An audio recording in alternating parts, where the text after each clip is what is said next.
Another year's come to a close, and that means it's time to go back and look at the ever-popular top 10 list for the year 2009. A lot of people thought this was sort of an off year for movies, that there weren't a lot of good ones. Other people thought it was a great year for movies. Some people even compared it to 1939, which was the year of Gone with the Wind and The Wizard of Oz and that sort of thing. It wasn't that good. As usual, the truth lies somewhere in between. There were a lot of really great films, and there were a lot of bad ones. So what we're going to see now is my top 10 list for 2009.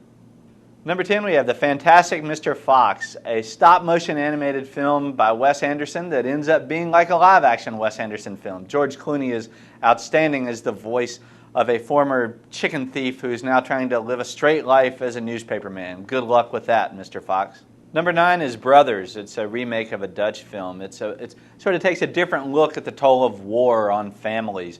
Tobey Maguire's great as a Marine captain, believed killed in Afghanistan. Natalie Portman is outstanding as his wife, still at home, believes he's dead, starts to get closer to his ne'er-do-well brother, Jake Gyllenhaal. It's a really intense movie, and it's a really fantastic bunch of acting from those guys. At number 8 is Goodbye Solo, a movie you probably did not see since it played in about 4 theaters for about 5 minutes. It stars Solomon Sy-Savin as a cab driver from Senegal working in Winston-Salem, who one of his customers, played by Red West, wants to go to Blowing Rock, presumably to kill himself, but we don't know for sure. This movie doesn't take any shortcuts. It doesn't necessarily have a happy ending, doesn't necessarily have a sad ending. It just plays out a lot like life. Number 7 is Precious. It's a good movie that's not really easy to watch. Gabby Sabied is very good as the daughter whose life is just a living hell. Monique is outstanding as the mother who makes it that way. I think that you're going to hear a lot from Monique during coming award seasons and almost certainly on Oscar night. Number 6 is Inglourious Basterds, Quentin Tarantino's latest. And everybody who likes his movies knows how much he loves movies. And if this is a movie lover's movie made by a movie lover for movie lovers, if that makes sense. The power of the movies is such that he changes the course of history with it. Brad Pitt stars as the leader of a Nazi hunting bunch of American soldiers. It's tremendous fun. It may be the most fun movie of the year. Number 5 is A Serious Man, the Coen brothers' latest, with Michael Stuhlbarg as a sort of modern-day version of Job. It's set in the 60s, and he seems to have a pretty decent suburban life. He's a college professor. It all goes in the toilet. He never really knows why. It asks a lot of tough questions, but the Coen brothers, being the Coen brothers, don't really answer them. That's part of the fun.